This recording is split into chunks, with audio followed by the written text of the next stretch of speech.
There, this is John from Heroes and Legends. Today is part 6 of our 6-part Modern Masters 2015 set review. We're going to be looking at all the multicolor and colorless cards today, so there are a lot of cards to go through. So I'm going to just jump in and get started. Our first one is Agony Warp. And Agony Warp is a very inexpensive, real simple instant removal spell. It can also be used as a combat trick. Now it is on color for black and blue, so you do want to make sure you're going to be able to cast it, but if you're in those colors, this is going to be a really fine combat trick / removal spell for you.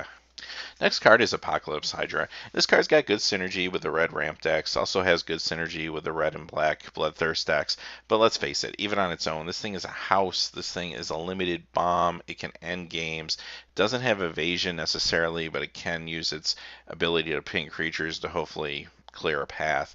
Just really, really powerful. This was originally printed as a mythic rare. Now it's here in this set as a rare. It's going to be fantastic and limited. Next is Ashimor Gouger, and this is just a aggressive dream. He costs 3. He can be played for black and or red. He's a 4/4. He can't block, but that's not his role. He is not meant to block. He is meant to get down on turn 3, or maybe even sooner if you're lucky, and just get in there for some damage. He's an elemental, so possibly in that red or even red-blue elemental deck, he can be forced out a little bit earlier if you're really lucky, but really good guy. You're going to be more than happy to play him whether you're playing the elemental deck or just playing an aggro deck. Boros Swiftblade. This card makes sense in Boros colors. If you're playing white, you know you're probably going to be messing around with some artifacts. You'll probably have some equipment in your deck. If you're playing red, there's some good pump spells in red and some even decent common auras that would work just fine with this guy. So overall, pretty good guy. Now, if you don't have a consistent way to pump his power, you probably want to pass on him. But as long as you have stuff in your deck that's going to make this guy better, he's playable. Creekwood Liege, very good card. A couple of the lieges from this cycle made it into the set. This is one of them. And this one is here basically to help support that token deck. Every turn that he's alive, you get a 1/1 token, but it's gets pumped +2/+2, so you're basically getting 3/3 tokens every turn. That's pretty awesome. On top of that, he's still pumping all your other black and green creatures. Just an amazing limited card here. Dimir Guildmage, and here's a great Dimir Bear that's going to allow you in the mid to late game to really start to get an advantage over your opponent. You can either draw cards, or if your opponent's trying to hang on to combat tricks, or they have some big creature they can't cast yet, you're able to make them discard it. Very, very good card, very powerful. Drooling Grudian. I don't like this guy as much, mostly because his casting cost is pretty high. He's a 4/3, but he has no evasion. And on top of that, he's got a really nice ability, but the ability does cost 4, and it does force you to sacrifice creatures. Now, obviously, he's tailor-made for the token deck, and if you have a really strong dedicated token deck that's in black and green, yeah, you're probably going to be able to play this guy and get some value out of him. But if you are not in that very niche role, then you probably want to pass on him. Next is Electrolyze, and this card is awesome. I know many of you have been playing with Twin Bolt, which is a little cheaper. It doesn't cost the blue, of course, but this is basically Twin Bolt, and you get the cantrip off of it. And we know how good that card is in Dragons of Tarkir. Electrolyze is going to be very, very good, especially against aggressive decks in Modern Masters. Aethercast Knight, and here's another exalted creature. There's not many of them. A few of them show up. There's not really an exalted deck or anything, but what's really probably more important about this guy is he is an artifact, and he's going to count towards your Metalcraft. So he only costs 2. He's a 1/3. He's a decent blocker, and if you're going with that Metalcraft deck, which is probably going to be in a white/blue shell, he's going to be a good guy for you.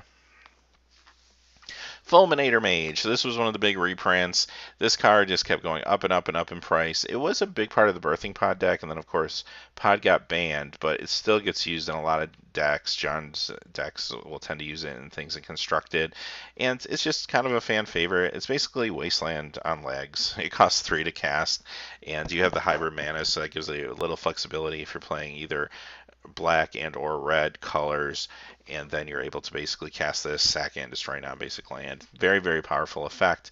How is it in limited? It's probably not bad in limited. It's a little pricey if your opponent is not on non-basic lands. However, there's a lot of non-basic lands in this deck, as we're going to see in a few minutes, and a lot of them are there to fix colors. A lot of them are there to kind of help drive out the artifact strategy. So if you have one of these in your deck, you probably won't have more than one, being rare and limited. It might not be a bad thing to play a one of and hopefully disrupt what they're trying to do. Next is Ghost Council of Orzhova. This is the original version that came to us in the original Ravnica block, and Black and White is kind of doing the Spirit Arcane thing, and that's kind of its theme together. So your Black and White card happens to be a very, very powerful Spirit. So this on its own is phenomenal. Really nice card. It's going to do you well whether you're in the Spirit Arcane theme or not, but if you're playing strong white-black, which you kind of need to be playing to cast him, you're probably doing something with Spirit and Arcanes. Is Glass Dust Hulk, and again, here's another artifact creature that's going to fit into that white-blue artifact shell for your artifact deck. And he's a 3/4, which isn't super exciting, but at the same time, he can get a little bit of pump from casting artifacts, at least until end of turn, and he can't be blocked. So that's what makes him a much better creature and warrants him costing 5. So as long as you can pretty much put an artifact down every turn, you're going to have a 4-power unblockable guy coming at your opponent. And if you happen to be able to put down a couple artifacts, this is maybe a card that could combo with Hurkyl's Recall that we saw a few days ago when we looked at blue. It's kind of an interesting card. He's at the uncommon slot. There'll be a few of him going around. And on top of that, he cycles. So if you're really in trouble at the beginning of the game and you can't get to 5 mana, you're able to cycle, hopefully cycle into some land. Really good guy for that deck. Maybe you won't always make the cut. You're going to want to have some cheap artifacts on hand that you know you're going to be able to play when he's in play. But at the same time, he can gross a lot of damage. Hearthfire Hobgoblin. And here's another double striker that kind of falls in the red and the white. And again, if you're playing a white-blue shell with some equipment, he's going to be a good guy for you. If you're playing red with just the pump cards that are in red, he's probably going to be a decent guy for you. Much like the last double striker we talked about, if he's just a 2/2 double strike for 3, he's okay. That's actually not bad. His stats are a little better than the last guy we saw. However, this card's much, much better if you can pump it up. Horde of Notions. This is kind of the elemental lord, if you will. It's in 5 colors. Very powerful creature, obviously. He's just a house with Vigilance, Trample, and Haste, which makes you feel a little better for casting him for five different color mana. And also, he's able to put elementals directly from your graveyard to play. So there's a lot that he does. The only thing I would say is, how difficult is it going to be to cast this guy in Limited? I think it's going to be pretty difficult. I might consider playing this guy, but it would have to be a very, very niche circumstance. You just don't want to get stuck with him in your hand, especially your opening hand. It's just not going to feel good. Lorescale Coddle. This is a very nice creature. This is another one of those creatures that is very unassuming. It comes out early. It's a 2/2, but it just grows every time you draw a card. So every turn, it's going to grow. And if you happen to have a few tricks to maybe let yourself draw a few extra cards, it's going to grow even faster. Now, it doesn't have evasion, and obviously it's going to die to spot removal, but this is one of those lightning rod spells that your opponent's got to figure out a way to take care of it. Mystic Snake. And this is a very classic card, seen a lot of play over the years. This card is just a bomb. Like, it looks unassuming, but basically what it is it's, imagine you just have to play Counterspell and a Grizzly Bear at the same time at instant speed, and there's Mystic Snake for you. It's fantastic. You get a 2/2 creature at instant speed, and you get to Counterspell. It's just an awesome card. Necrogenesis. This is a very cheap enchantment. It's going to allow you to kind of do a little bit of graveyard hate. Not that there's a lot of that necessary in Limited here, but you do a little graveyard hate, and you're also able to just get green 1/1 Sapperling tokens out of it. So if you're in that token deck, this is going to be very awesome. Goes really well with Creekwood Liege that we saw a few minutes ago. What's also kind of funny about this card, for that guy that actually pulls the Tarmogoyf, this is just a nice Tarmogoyf hosing card to have on hand. So there it is if you need it. Niv Mizzet the Firemind. And Niv Mizzet's a house. Now, the only thing I'll say about him, he does cost 6 to cast, and 2 of it's red, 2 of it's blues. You want to be firmly in Izzet if you want to be playing this guy. But, man, he does it all. He draws you cards. He does direct damage. He's going to be great to enable Bloodthirst. He's a 4/4 flyer. Just... He's a bomb. He's just a house unlimited. You'll be happy to play him as long as you can cast him. This is Noblest of War. This is a 5 casting cost creature, but it's a fantastic creature. 3/4 flying, and attacking creatures you control get +2/+0. This is huge. This is going to be phenomenal if you can get this to work. If you're playing red and white, this is a fine card. Definitely run it. Now, it is a spirit. Don't be fooled. Don't try to put it into your black-white deck thinking you're going to be able to cast this thing for 5 white. That's the only thing I'd say. So kind of ignore the fact that it's a spirit. That's kind of a trap, but it's just a great card on its own. It's going to be great with tokens. It's just going to be great with just even a handful of creatures. It's going to work well in the aggressive decks, but it's just something that you want to make sure you're going to be able to cast if you run it. Gallery of the Sleepless. This is basically just a pacifism, which is still awesome, but because you're paying the black and white mana, it gives you a little bit of a bonus. So you put it on your opponent's creature, and then every upkeep they're also going to lose a life. It's kind of nice. It can put your opponent on a clock, especially if you play it early game. It can be an annoyance now that you're trying to find a way to get rid of either the enchantment or their creature, but very solid card if you're in black and white. Plaxcaster Frogling. And here's one of the graph cards. This is maybe one of the more powerful graph cards. He's a 3/3 for 3, which is very nice stats. And on top of it, any creature that has +1/+1 counter, you can pay 2 to give it Shroud till end of turn. So he's able to protect himself. He's able to protect any other creatures that he graphs tokens on or just happen to have +1/+1 tokens. So very, very good card. This is a definite play and at the uncommon level in your Simic builds. This is Restless Apparition, and there's a lot of value here. He's a 3 casting cost creature for 2/2. Now he's got the white and black hybrid mana, which is pretty nice because he's a spirit, and he's going to fit right into that spirit deck. And for 3 hybrid, white-black, he can get pumped +3/+3. That's pretty good. The only thing I will say about him is he doesn't have evasion, and he's another one of those cards when you look at the picture, you feel like he should be flying, but he isn't. So you do want to take that into account. That makes him a little worse, but not a bad creature at all if you're playing the Spirit and Arcane deck. Savage Twister, and this is, I think, the only board sweep that I can think of that's in the set, really. Other than maybe the annihilation effect of the Eldrazi's. But this is your board sweep for the set. This is going to be very big against the token decks, and even if you're playing a heavy creature deck and you find out you're playing against the token deck, then this is even something worth sideboarding in, and even if it's at the cost of some of your creatures. But hey, you know, it's not a traditional control card because it's not in traditional control colors, but it doesn't mean that even an aggressive deck at times can't benefit from a board sweep. If you know it's coming, you can play around it.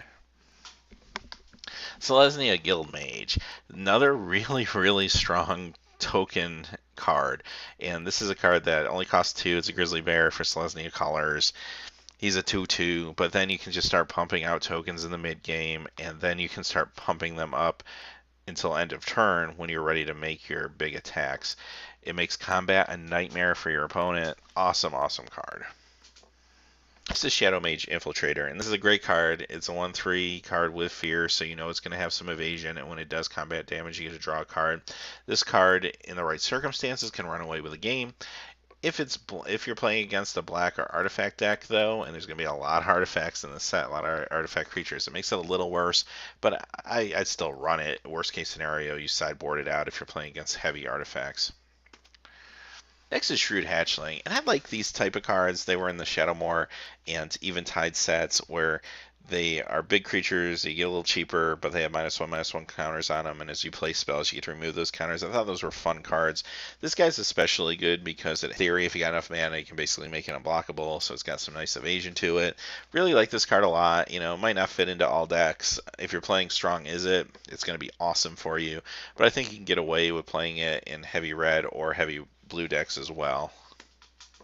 Angel Blessing. This is awesome for those token decks. And this card is just a house. Even if it's not in a token deck, anything where you have a handful of creatures, this can like take over a game and win you a game.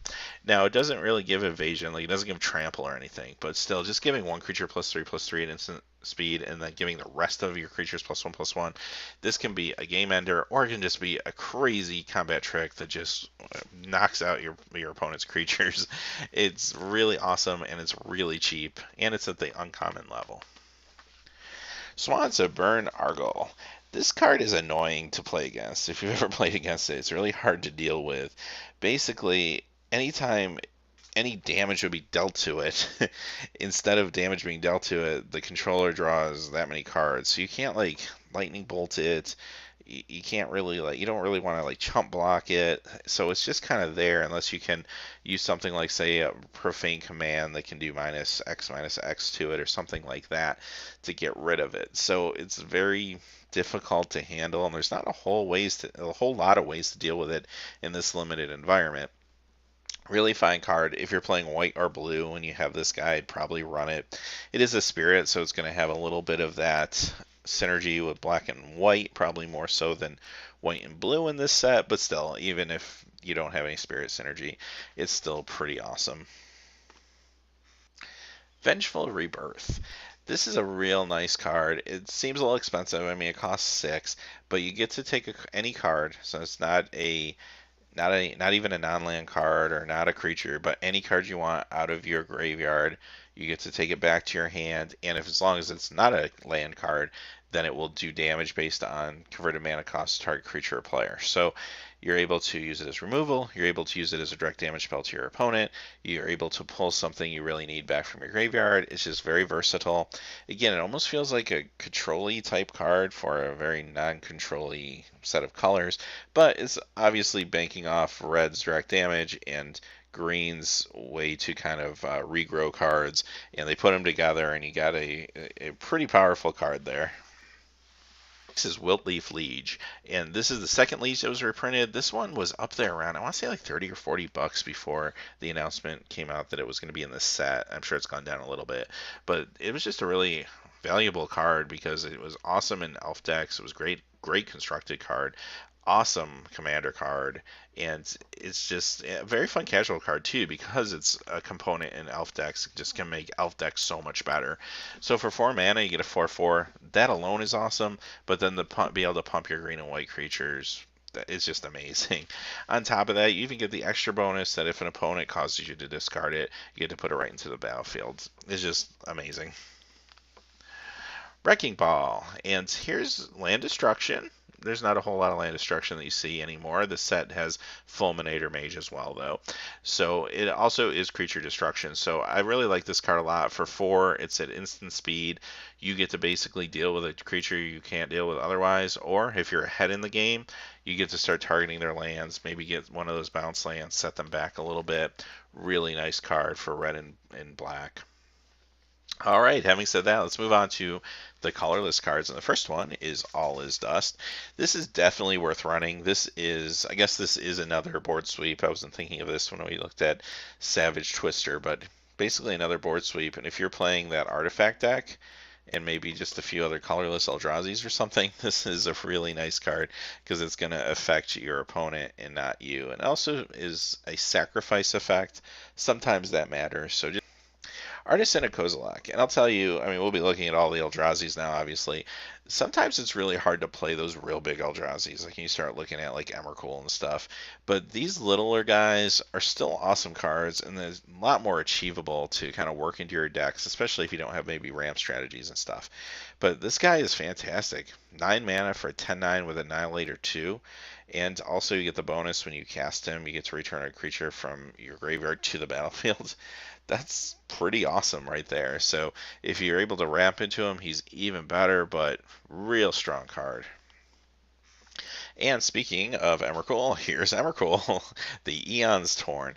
And he really needed a reprint. I mean, value-wise, he was just going up and up and up, and it's really nice to see him in this set.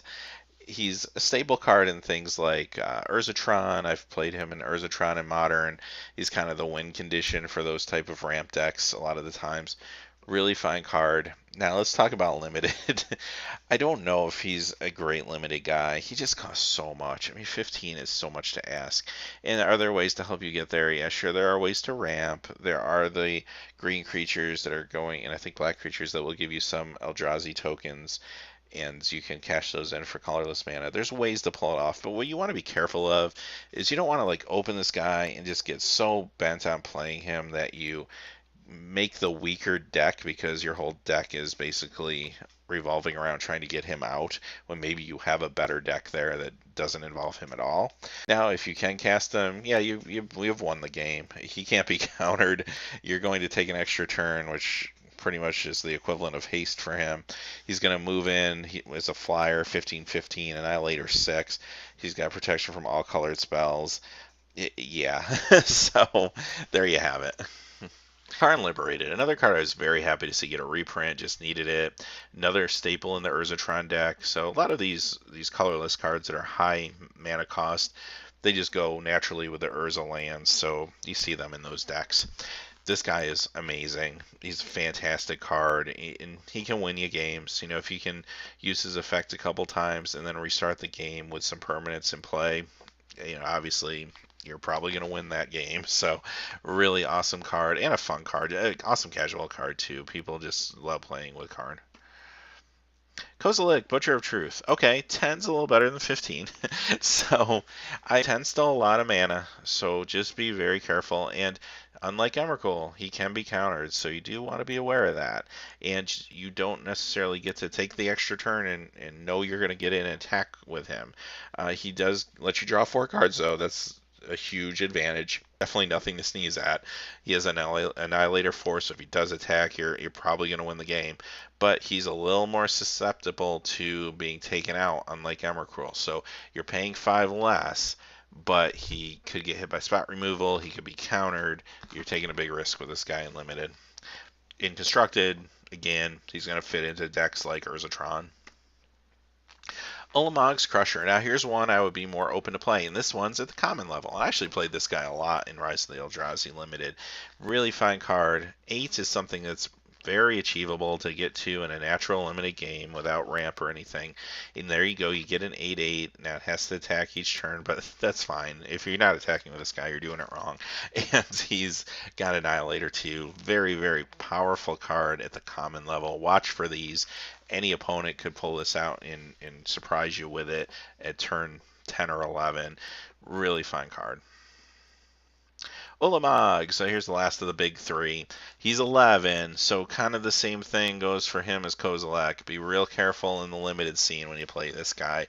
Now, when you cast him, he gets to destroy a permanent. He is indestructible, so that's nice. You'd have to have an opponent that's able to either exile him or give him like -10 or something like that to actually get rid of him, so he's a little more durable than Kozilek is, and he, costs 1 more mana for that. He's got the Annihilator 4, so he's probably going to win if you attack with him, but he still is susceptible to counter magic, so be real careful. Like I said, I like cards like the last one a lot better in Limited than some of these bigger ones. So he's a risk. He's a calculated risk, obviously. In Constructed, yeah, again, he's another great Urzatron guy. I actually ran him in my Urzatron deck when I played Modern. On to the artifacts. The first one is Alloy Myr, and he's a good guy. He's a 2/2 for 3, and he can give you mana of any color. So he's a ramp spell. Love this guy at the common level. You could get multiples of him, which will let you ramp and also maybe let you play in different colors and splash a color. Live in the dream. Maybe you can go for that 5-color elemental deck. I don't know. But he's there if you want to try. Very good card, though. Blinding Soul Eater. And here's a Phyrexian mana, at least ability cost here, which is very solid. He's a 1/3 for 3, and you can either pay a white or 2 life to tap target creature. So he's a very economically costed tapper. Tappers are very good in Limited, especially. Now, paying 2 life continuously to tap a creature is probably not a good deal, but if you do it once or twice, it's probably going to be fine. So I don't know if I would splash him in a deck that I'm not playing white in. I might consider it, or I may definitely sideboard him in if I'm having some trouble with some quick creatures or something. But, just use your judgment, obviously, when you're using that ability. He's still a decent blocker for 3, if nothing else. Cathodian, and this guy's kind of like a little mana battery. He costs 3 for a 3/3, which is very nice stats. But at the same time, when he does die, you get that 3 mana back. So again, it kind of helps you ramp. It kind of helps you get to bigger artifacts. He's going to be great, because he's cheap in those affinity decks as well. Really good card.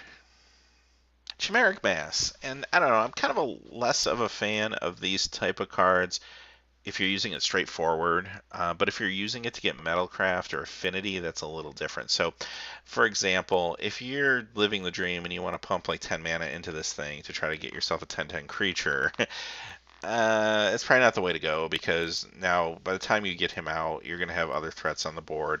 He has no evasion, so he can be chump blocked. Now, if you're just playing a card like this because he's basically a 0 casting cost card, and you want to get a Metalcraft or Affinity quickly, get your Affinity up quickly, that makes a lot more sense, and that's what his role is. Now he's at the rare level, so you're not going to see him a whole lot, so maybe it's a one of that can just help kind of, if you're lucky, you draw him and you're able to just get into Metalcraft that much quicker. Copper Carapace. And here's one of those equipment spells I was talking about. It's very straightforward, but this one can it does have a little disadvantage, but it is very cheap. So it only costs 1, costs 3 to equip. Your creature gets +2/+2, but can't block.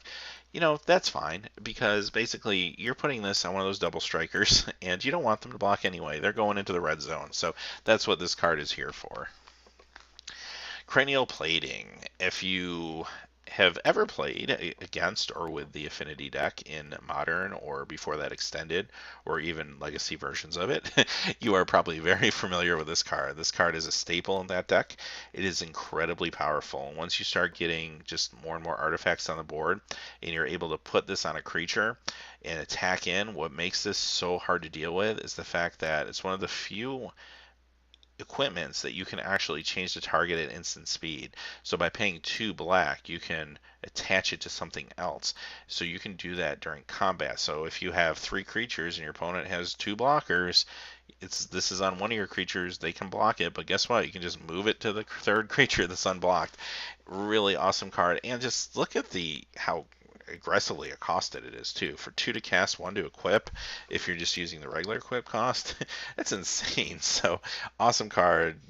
Yeah, it's at the uncommon level, so there'll be a few of these going around. It's going to make your Affinity deck really work well. Culling Dais. I like these cards. I like having a sack outlet. And there's times when having a sack outlet really can provide value for you, especially if, your opponent has maybe a way to like control magic one of your cards or something like that. These are nice to just have around, but I even just like getting value. I know a creature's going to die. Somebody targets one of my creatures with lightning bolt. Okay, I sacrifice the creature and I put a charge counter on this instead. And then later I can draw a card. I really like having these available. I'm not saying fill your deck with 4 copies or anything like that, but in limited, 1 or maybe even 2 of something like this is definitely alright, especially if it also goes towards your Metalcraft and your Affinity. Dark Steel Axe, and another really aggressively costed equipment card. 1 to cast, 2 to equip. It's indestructible, which is kind of a nice little bonus. But again, this is just another card that's going onto your double strike creatures, and that's basically what it's here for. Next is Etch Champion, and this is another very, very strong card. It's going to fit into the Metalcraft deck. Now, on its own, okay, it's a 3 for a 2/2, not super great, and I'm probably not playing this in most builds, but if I have a Metalcraft build, this guy is pretty good. He has protection from all colors as long as you have the Metalcraft. So he can keep getting in for 2. He can be a blocker against something really big if you need him to be. Really solid guy. And like I said, in limited, you're only going to use him if you have a lot of artifacts for support, but when you do, he's going to be awesome. Etched Monstrosity. Now, paying 5 for a 5/5 is just fine. There's nothing wrong with that. So if that's what you end up doing with this guy, that's what you end up doing with this guy. If you are lucky enough to somehow be able to cast 1 of each mana and get a 10/10 out of it, and he survives, and you get to draw 3 cards, that's awesome too, But yeah, 5/5 for 5 is okay. Etched Oracle. Sunburst again, like I said, it's a little suspect, especially with these cards because they're not elementals. I feel like a 5-color elemental, that's one thing, but a 5-color non-elemental in this set is just going to be very difficult to make happen. I mean, you're basically relying on things like rampant growth and bounce lands, and I don't know, it just seems like a lot of work. Having said that, for this guy to really be economical. You want at least 4 colors of mana probably for him to be a good creature. So in most cases, you're probably passing on him. Overflowing Chalice, and here's a 0 casting cost card that's going to be great to help you continue to bolster your affinity or help you get to Metalcraft. So this card doesn't have to be anything more than that. You can just put it down on the table and it helps you get to Metalcraft. Now, if you have some extra mana to throw into it, it's great ramp as well. So very, very good card, very versatile card. A lot of times when you see it played in Constructed, is actually just played as a combo enabler to get a 0 casting cost card that can keep reoccurring. And that's its role, at least in Constructed, but really good card in Limited. Expedition map, and this has a home in the Urzatron decks. Obviously, this is the way to kind of put your Urzatron lands together quickly. In this set, what's kind of nice about it is it's going to let you really find your color fixing, and if you are trying to use those etched oracle cards or anything like that, then this is a way to maybe pull some bounce lands and try to get you to that point. It is a lot of work, and this is at the uncommon spot. If it was at the common spot, maybe it'd be a little more achievable. So again, I just think you're doing too much work for the value there and hoping that it doesn't get blown up on you. But having said that, I mean, this is here. It's decent color fixing, if nothing else. Flayer Husk, and here's one of the living weapons cards. Basically, you're going to play this guy as a 1/1 for 1, and then you're going to be able to move the equipment to something else, like maybe a double strike creature, and it's very economically costed at 1, and it's only 2 to equip, so if you have the deck where you want to bolster some of those double strikers, this guy will be good in it. He's also a common. Next is Frogmite, and this is another staple in that Affinity Constructed deck, and it has been since the days of, since really Mirrodin came out, and it was a standard deck. But you see this played in Legacy, you see it played in Extended back in the day, you definitely see it in the modern version of the deck. In Limited, he's a fine guy. Paying 4 for a 2/2 doesn't feel real good, but that's not going to happen. You're going to use him with some other artifacts, and you're probably going to cast him for nothing most of the time. Very good limited card. Glint Hawk Idol. So here's a card that kind of goes directly with white in kind of that white, maybe white-blue artifact shell. And he's a cheap guy. Every time you put a artifact into play, he becomes a 2/2 bird till end of turn. You can maybe get in there for 2. I played this guy a lot, and he did a lot of work. He's a pretty good guy. And if you have white, you can use it to turn him into a bird artifact creature without having to play an artifact, so it's a nice little bonus. Very, very good limited card, and he is at common. Gust Skimmer, just another artifact card that's going to fall into the blue-white shell. He's 2 for a 2/1, and you can give him flying for 1 blue. That's kind of nice. He's cheap, he's aggressive, he's going to help with your Metalcraft and your affinity. Real solid guy at common again. Kite Sail, and I like Kite Sail. I've played this a lot in Limited in the past. It gives a creature evasion by giving something flying at a very reasonable cost. 2 to cast and 2 to equip is very nice, so when you do get that big creature out that's going to just get chump blocked, this Kite Sail can kind of help you get around the defenders. Really good card. Lodestone Golem. And this guy, now he's at the rare level. I'll talk about Constructed first. Obviously, he's been powerhouse and Constructed, and you see him a lot in Legacy. I mean, any artifact deck is going to want him at the top end of their curve, or at least their mid-range part of their curve. He's a 5/3 for 4. That alone is pretty impressive, but then the fact that he kind of hoses everything that's not an artifact spell is pretty amazing. And this guy works well in multiples, so just a really fine card. In Limited, yeah, if you're playing artifacts-centric themes, you're going to play this guy. If you're playing a few artifacts, you be careful because you might hose yourself. You don't necessarily want to do that, but he's still a very strong card. When he does appear, he is at the rare level, so there won't be multiples of him running around. But when you get him and you play artifacts, it's going to feel good. Lodestone Mirror. So this is where having all these extra artifacts, even if they're not doing a whole lot, like a Chalice for 0 is going to come in handy. Now, he is rare, so again, you're not going to see a ton of him floating around, but you pay 4 for a 2/2. He's got trample, and then late game especially, and maybe as a finisher, you can just tap everything and just power this guy up. There's also some nice artifact lands we're going to look at pretty soon that will go well with cards like this and really also help you with your affinity and your metalcraft. But this is a pretty solid guy. Again, he's only really good in a really dedicated artifact deck. If you're not going that route, you probably don't want to play him. Long Forgotten Gohei. And here's a kind of an interesting little side artifact that is really for the black-white deck more than it is for the white-blue deck. And this is the first one that really feels like, wow, this is for a different color. And this one's fantastic. If you're playing the Arcane Spirit deck in black and white, this is really awesome. Unfortunately, it's at rare. I kind of would have liked to seen this at least maybe uncommon. I think it would have maybe made the Spirit Arcane deck a little more desirable to draft. And if it was a common too, shoot, it would be very desirable to draft. But at rare, I don't know. I don't know if I'm going to be, unless I just open some great Spirit and Arcane, if that's going to be the direction I'm going to be moving towards just instinctively. So, but very good card. That's going to be great in that deck.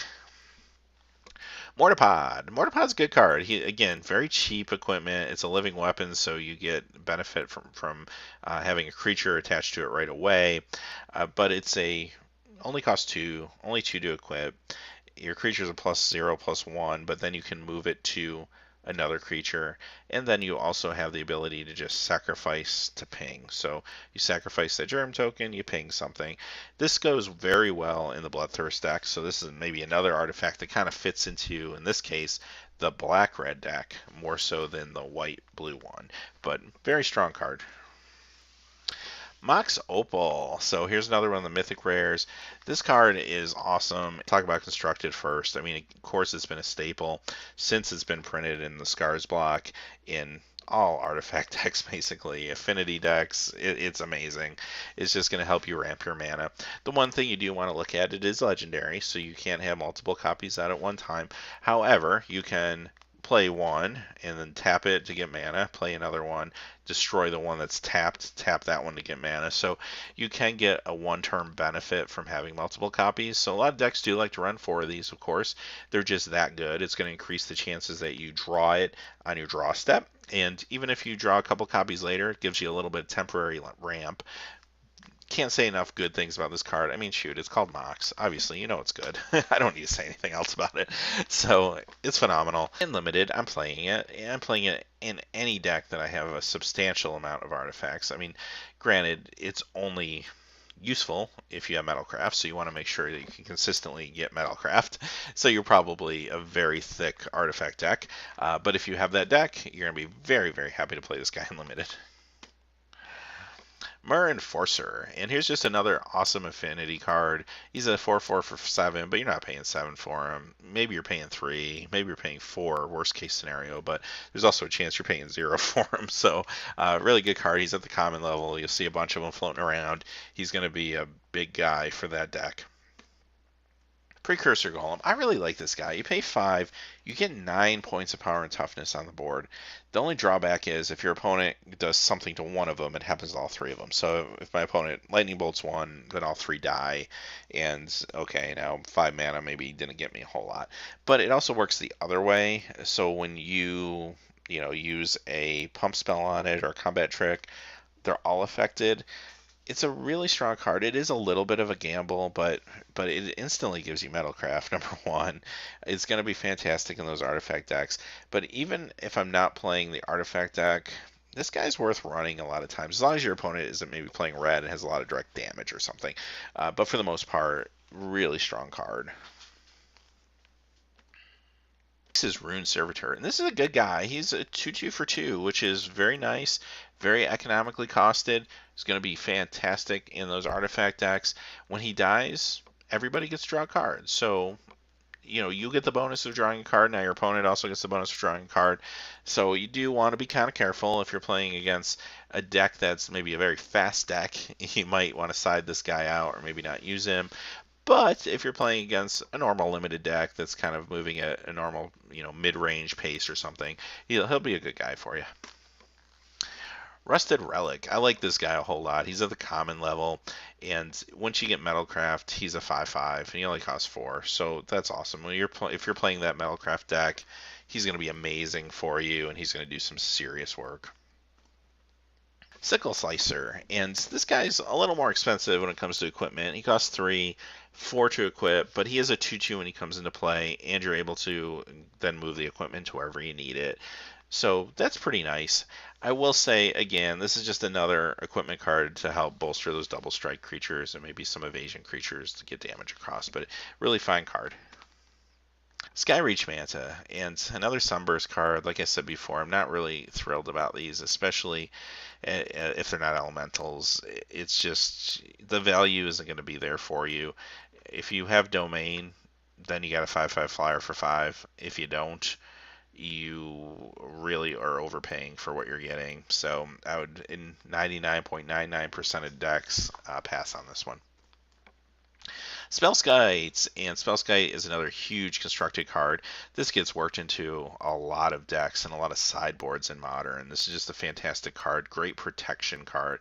Helps you protect your creatures, helps you protect sometimes yourself, but basically what it happens is you get to pay 2 life or a blue mana to change the target of target spell to Spellskite. Really amazing card. It just provides you protection to get done what you're trying to do and work out your game plan. Really awesome. In Limited, it's going to be awesome too. It's going to be great for doing basically the same thing it does in Constructed, really protecting your threats. And you don't need to play it in a blue deck by any means. You can play this in any deck. It's going to be worth paying 2 life if you're saving the creature that's going to be able to get across for lethal damage next turn. Fantastic card. Can't say enough good things. Spear of the Suns. Now here's another way to get multiple colors of mana, and it is at the common level, and it only costs 2, and it's also going to go towards your affinity and your Metalcraft. So this is really the prime way you're going to get things like the Sunburst cards to work, the Etched Oracle cards to work. Like I said, I just feel like it's a lot of work. I mean, I could be playing a 2/2 creature for 2 instead of this thing to try to get different colors. It definitely is slowing down my deck for a long-term mid to late game gain. And there's some decks where that's probably going to be fine, but I just feel like you're really digging deep for the effects here. Now, having said that, it's also a good ramp card, and that's probably where I would use it more, is as a ramp technique, more so than trying to get multiple colors. It's also fine color fixing if I'm just running maybe a 2-color deck with a 3rd color splash. That type of stuff it's going to be great for. Sunforger, this is awesome, and this is going to be really awesome in the white and red decks. This card is a limited bomb. Basically, for 3 and 3 to equip, you get to get +4/+0 on a creature. So those evasion creatures, those double strike creatures are going to be amazing with this. Then on top of that, and this is especially relevant for red and white, you can pay the Boros colors to unequip it, and then you just get to tutor up a instant card that's red or white and play it for free. So that's awesome. Now, if you want to continually do that, it will cost you 5 mana a turn, basically, but that's fine. You can also spread that out over the course of more than one turn if you need to, because you equip and then you have to pay the 2 later. Just a really awesome card.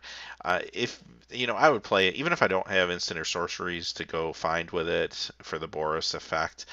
I would just play it for the +4/+0. I mean, that's good enough in most cases. And if you're playing red-white and you have targets, it's even better. But just limited bomb, it's huge.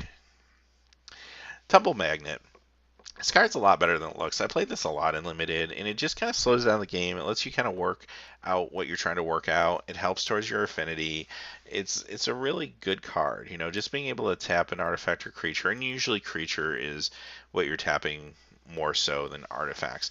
But tap down a creature, you're just able to protect yourself for a while. And if you're playing with a couple copies of these, it can get really annoying really fast. Or if you have a way to reoccur it from your graveyard or something, it can get very annoying and can really slow down the game for a control deck. Wayfarer's Bauble, and this is a card that sees a home sometimes in ramp decks and things like that. Here again, it's just another way for you to search out basic lands to try to get Domain. I would still play it if I'm just trying to simply color fix. I would still play it as a means of a potential ramp, but other than that, I'm probably not trying to really make Sunburst a thing, quite honestly. First off, there's 10 of these bounce lands, so we'll talk about the first one quickly, and then we'll kind of just, when we get to the others, just glance at them. But first thing I will say about these is they see some constructed play. They're very good in the Amulet deck. And there's other decks too that will use bounce lands a little bit here and there. It gives you a little bit of, I don't really want to say it's not really ramp because you are taking a step back to get this land into play, but at the same time it does fix your colors and it does provide you with, if you have enough of these things, you can just start, casting a lot of big things for multiple colors. The downside is if somebody destroys this land with, say, a Wrecking Ball or Fulminator Mage, it's not going to feel real good because you not only did you lose a land that provides 2-color mana, but you also bounce the land to get it out, which slows you down a little bit. So these things are a calculated risk, but in limited, if you need them for color fixing or for certain colors, they're going to be just fine. I mean, you can't live in fear of Wrecking Ball and Fulminator Mage. The odds that they're going to be used against you are relatively rare. For them, having said that, we'll go on to Blink Moth Nexus. Fantastic card for your artifact deck especially. It's going to count as an artifact when you activate it, so that's very good for affinity purposes and stuff like that. And also it's just a fine guy. He's got flying, and if you have a couple of these, you can give the one of them +1/+1 with the other. Really good card. Obviously this does see play in constructed decks, and he's at rare, so you're not going to see him a whole lot in limited, but when you do, if you're playing the artifact deck, he's very good. And even if you're not, sometimes it's just nice to have a 1/1 flyer that isn't going to be hurt by things like board wipes and stuff like that. And here's the Boros bounce land, Boros Garrison. Darksteel Citadel, and this is another artifact land. This one's an indestructible artifact land.